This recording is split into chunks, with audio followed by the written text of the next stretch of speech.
चमक रहा है खेमाए रोशन दूर सितारे सा, दिल की कश्ती तैर रही है खुले समुंदर में।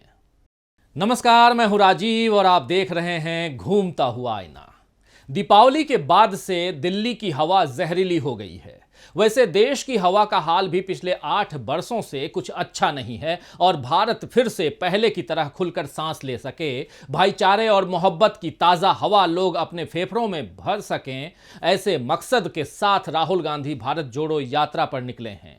उनकी यात्रा 50 दिन से ज्यादा वक्त पूरा कर चुकी है। इस दौरान 1200 से ज्यादा किलोमीटर का सफर तय हुआ है और अब जल्द ही इस यात्रा के 2 महीने पूरे हो जाएंगे। लगातार 2 महीने तक एक सांसद पैदल चल रहा है, उसके साथ और लोग भी दिन रात चल रहे हैं। पैरों के छालों और एड़ियों के छिलने के बाद भी लोगों के उत्साह में कोई कमी नजर नहीं आ रही है। यह अनूठा नजारा हिंदुस्तान में कई बरसों के बाद देखने को मिल रहा है। शुरुआत में बहुत से लोगों ने राहुल गांधी की यात्रा की उपयोगिता और सफलता पर सवाल उठाए। कुछ नामी गिरामी पत्रकारों ने इस बात की विवेचना भी की कि सोशल मीडिया पर खुद कांग्रेस के लोग इस यात्रा के बारे में ज्यादा नहीं लिख रहे हैं। यानी ये संदेश जनता तक पहुंचाया गया कि खुद कांग्रेसियों में भारत जोड़ो यात्रा को लेकर कोई उत्साह नहीं है, लेकिन फेसबुक या ट्विटर से किसी जन आंदोलन की ताकत को नहीं पहचाना जा सकता है। जिस तरह से रोजाना लाखों लोग भारत जोड़ो यात्रा का हिस्सा बन रहे हैं, उससे समझ में आता है कि आम जनता में इसे लेकर भारी उत्साह है। और यही कारण है कि जो लोग कुछ बरस पहले तक राहुल गांधी की राजनीतिक समझ का मखौल उड़ाया करते थे या उन्हें नौसिखिया कहते थे, वे अब राहुल गांधी की इस ताकत को सलाम करते नजर आ रहे हैं। राहुल गांधी की पहले बुराई और अब तारीफ करने वाले लोगों के लिए जयराम रमेश ने सही लिखा है कि मौसम बदल रहा है। वाकई देश में इस वक्त सियासी मौसम बदल चुका है। तभी तो अब पीएम नरेंद्र मोदी को भी कहना पड़ रहा है कि छोटी सी फेक न्यूज बड़ा बवाल कर देती है। हालांकि ये बात मोदी जी भी अच्छे से जानते हैं कि फेक न्यूज यानी गलत और भ्रामक सूचनाओं के कारण देश में किस तरह सांप्रदायिक ध्रुवीकरण का माहौल तैयार हुआ, कैसे गांधी परिवार के बारे में अनाप शनाप टिप्पणियां की गईं, कई बार वाहवाही लूटने के लिए भी गलत तरीकों का इस्तेमाल किया गया। याद कीजिए कैसे यूपी में जेवर हवाई अड्डे की फोटो की जगह चीन के हवाई अड्डे को दिखा दिया गया था और पश्चिम बंगाल के फ्लाईओवर को यूपी का दिखा दिया गया था। ऐसे दर्जनों उदाहरण अब भी हैं जो सोशल मीडिया पर मिल जाएंगे, जिसमें लोगों को गलत जानकारी जानबूझकर दी जा रही है। कुछ वक्त पहले राहुल गांधी की उनकी भांजी के साथ तस्वीर को गलत नियत के साथ बता करके प्रसारित किया गया। ये सब हाल फिलहाल की घटनाएं हैं, लेकिन इसमें से किसी पर भी मोदी जी ने कोई ऐतराज नहीं जतलाया, खेद प्रकट नहीं किया, बीजेपी की आईटी सेल या ट्रोल आर्मी को कुछ नहीं कहा। मगर अब उन्हें अचानक फेक न्यूज की चिंता हो गई है। तो इससे भी पता चलता है कि देश का मौसम बदल रहा है। भारत जोड़ो यात्रा ने राजनीति का रुख बदल कर रख दिया है। राहुल गांधी की बढ़ती लोकप्रियता से बीजेपी हैरान परेशान हो रही है और अब गुजरात और हिमाचल प्रदेश चुनाव में ऐसा दिख रहा है कि बीजेपी की सत्ता में कांग्रेस सेंध लगा चुकी है। तो आइए दोस्तों, आज आईने की नजर से पड़ताल करेंगे कि क्या हवा का रुख भांपते हुए अब पत्रकार और राजनेता अपनी चाल बदल रहे हैं। क्या राहुल गांधी के कारण कांग्रेस फिर से सत्ता में आएगी और क्या बीजेपी का काउंटडाउन शुरू हो गया है। लेकिन पहले देखते हैं कि राहुल गांधी किस तरह राजनीति में नई चाल चल रहे हैं और नई ताल और धुनों पर वो थिरक रहे हैं। ये वीडियो जरा देखिए।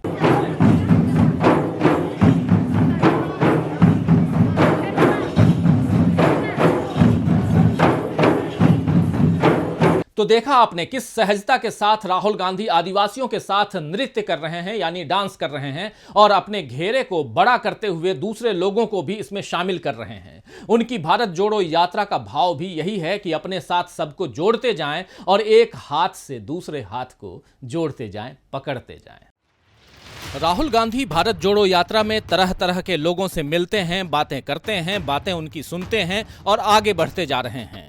दीपावली के 3 दिन के ब्रेक के बाद जब वो फिर से तेलंगाना यात्रा शुरू करने पहुंचे तो इस दौरान ढोल बजाते हुए वो नजर आए, मानो ऐलान कर रहे हों कि अब उनका काफिला आगे बढ़ता रहेगा और किसी बाधा से थमेगा नहीं।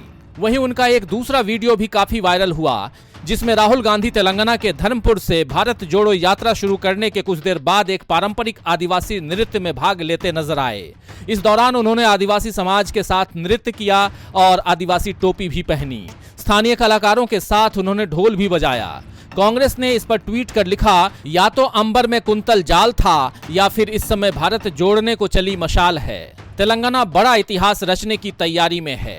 वहीं एक दूसरे ट्वीट में कांग्रेस ने राहुल गांधी के नृत्य वाले इस वीडियो को दिखाते हुए लिखा कि जनता का बस वही दुख हरता है जो जनता के रंग में रंग जाए। इसके अलावा कांग्रेस की तरफ से एक वीडियो और जारी किया गया है जिसमें वो बच्चों को चॉकलेट देते हैं और साथ खेलते नजर आ रहे हैं। इसके अलावा राहुल बेजुबान जानवरों के साथ भी खेलते और उन्हें प्यार करते नजर आ रहे हैं। तो राहुल गांधी पर फोकस करता हुआ भारत जोड़ो यात्रा का ये जो अनूठा एल्बम तैयार हो रहा है वह असल में हिंदुस्तान की तस्वीर को ही दिखाता है। हिंदुस्तान केवल वो नहीं है जो टीवी चैनल दिखाते हैं या बीजेपी के न्यू इंडिया में नजर आता है। हिंदुस्तान की वास्तविकता इस समय भारत जोड़ो यात्रा में राहुल गांधी के साथ उमड़ते जनसैलाब में देखी जा सकती है, जहां हर तबके, हर धर्म, हर जाति, हर भाषा के लोग बेझिझक चले आ रहे हैं। और ऐसा नहीं है कि राहुल गांधी केवल पैदल चलते हुए रास्ता नाप रहे हैं, वे असल में इस वक्त वो काम कर रहे हैं जो देश के हुक्मरानों का है, यानी जनता से मिलकर उसकी समस्याओं को समझ रहे हैं राहुल गांधी, ताकि उन समस्याओं का केवल कागजी हल ना निकले बल्कि उससे लंबे वक्त के लिए जनता को निजात भी मिले। राहुल गांधी हमेशा एक सांसद के तौर पर अपनी भूमिका निभाते हुए सरकार से सवाल करते रहते हैं, उसकी गलतियों की ओर ध्यान दिलाते रहते हैं, चाहे नोटबंदी का मसला रहा हो या जीएसटी का, सीएए विरोधी आंदोलन की बात रही हो या कश्मीर का मसला हो। राहुल गांधी ने हमेशा सरकार से सवाल किए हैं। कोरोना काल में भी उन्होंने अपने सुझाव सरकार को दिए। इसके लिए उन्होंने विशेषज्ञों से चर्चा कर विभिन्न जानकारियां भी हासिल की थी। अब भारत जोड़ो यात्रा के दौरान भी चर्चा करने और सुझाव देने का सिलसिला उन्होंने जारी रखा है, चाहे बिल्किस बानो प्रकरण हो या फिर महंगाई और बेरोजगारी की बात हो। राहुल गांधी ने ट्वीट कर सवाल पूछे हैं। और अब तेलंगाना में राहुल गांधी ने राज्य के अलग अलग हिस्सों से आए किसानों और किसान प्रतिनिधियों से बात की। इसे लेकर जयराम रमेश ने ट्वीट किया, राहुल गांधी ने वादा किया कि आगामी तेलंगाना विधानसभा चुनाव को लेकर कांग्रेस के घोषणा पत्र में कृषि संबंधित मुद्दों पर बहुत स्पष्ट रूप से जोर रहेगा और इसे सभी पक्षकारों के साथ यथासंभव व्यापक चर्चा के बाद तैयार किया जाएगा। तो राहुल गांधी का जनता से यह सीधा जुड़ाव वोटों में भी तब्दील हो सकता है। इसीलिए बीजेपी अब और अधिक परेशान हो रही है। खासकर हिमाचल प्रदेश और गुजरात चुनाव को लेकर के तो बीजेपी बहुत परेशान है, क्योंकि हिमाचल प्रदेश के चुनाव में तो अब कुछ ही दिन बचे हुए हैं और बीजेपी अभी यही समझ नहीं पा रही है कि किस तरह यहां बगावत को वो रोके और कैसे अपनी सत्ता जो है वो बचाए। बीजेपी के भीतर ही भीतर 3 गुट बन चुके हैं और बाकी नेताओं की परेशानी जो है वो अलग है। ऐसे में बीजेपी मिशन रिपीट को पूरा करना चाहती है, लेकिन ऐसा नहीं लग रहा है कि बीजेपी के मंसूबे पूरे होंगे।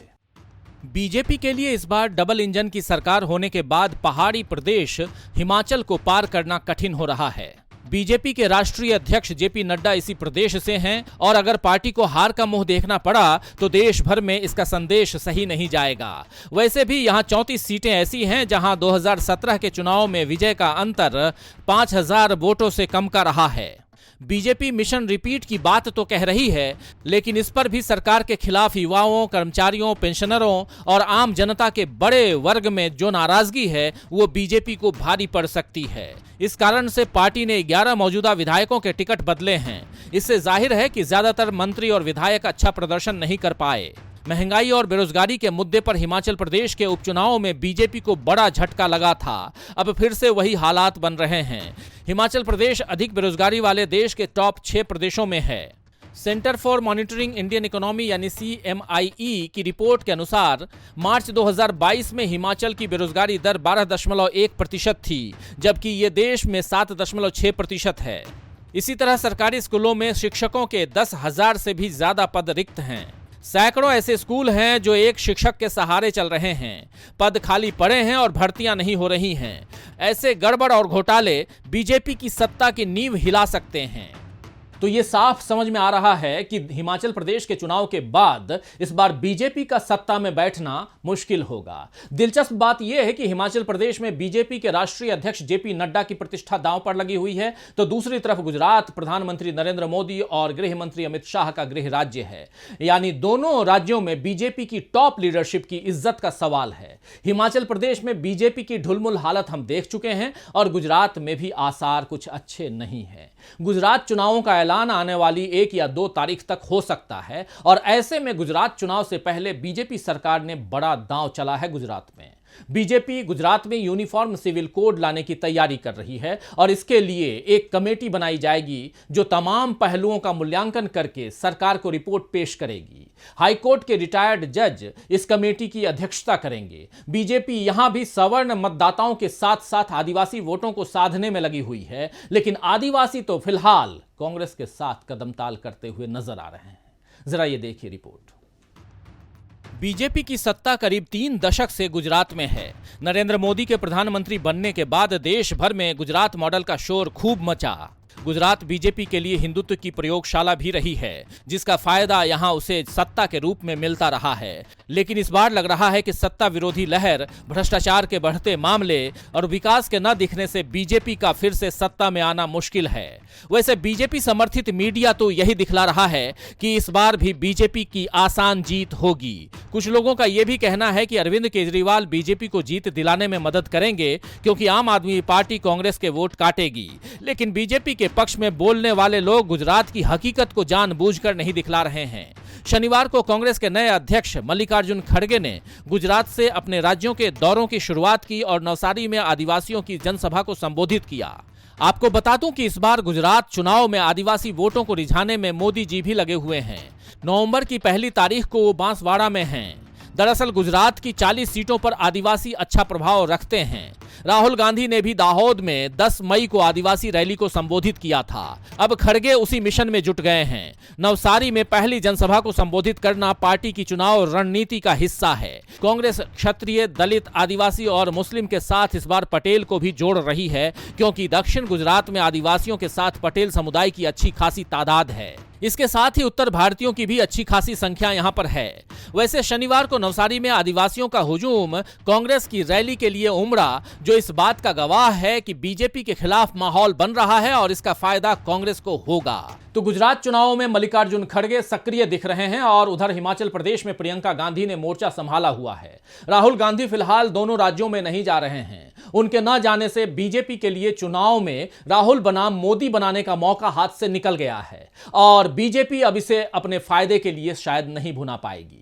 दूसरी तरफ भारत जोड़ो यात्रा के कारण राहुल गांधी लगातार चर्चा में आ चुके हैं और इससे वो लोग भी राहुल गांधी की बात करने पर मजबूर हो गए हैं जिन्होंने अब तक जानबूझकर उन्हें कवरेज न देने की रणनीति बनाई हुई थी।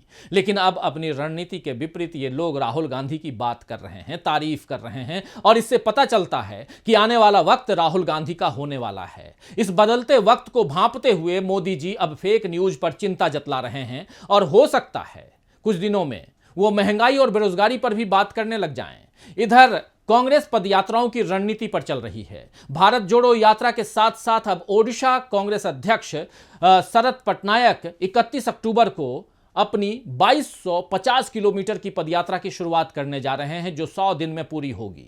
कुछ और राज्यों में भी कांग्रेस की यही रणनीति रहेगी। पदयात्राओं के साथ जनता से जुड़ रही कांग्रेस क्या फिर से दिल्ली की सत्ता पर बैठेगी, ये देखना दिलचस्प होगा। खैर, शायर फरियाद आजर ने ठीक ही फरमाया है कि बंद हो जाता है कूजे में कभी दरिया भी, बंद हो जाता है कूजे में कभी दरिया भी, और कभी खतरा समुंदर में बदल जाता है। तो आज के लिए बस इतना ही। फिर मिलेंगे खबरों के नए आईने के साथ। तब तक देखते रहिए डीबी लाइव। नमस्कार।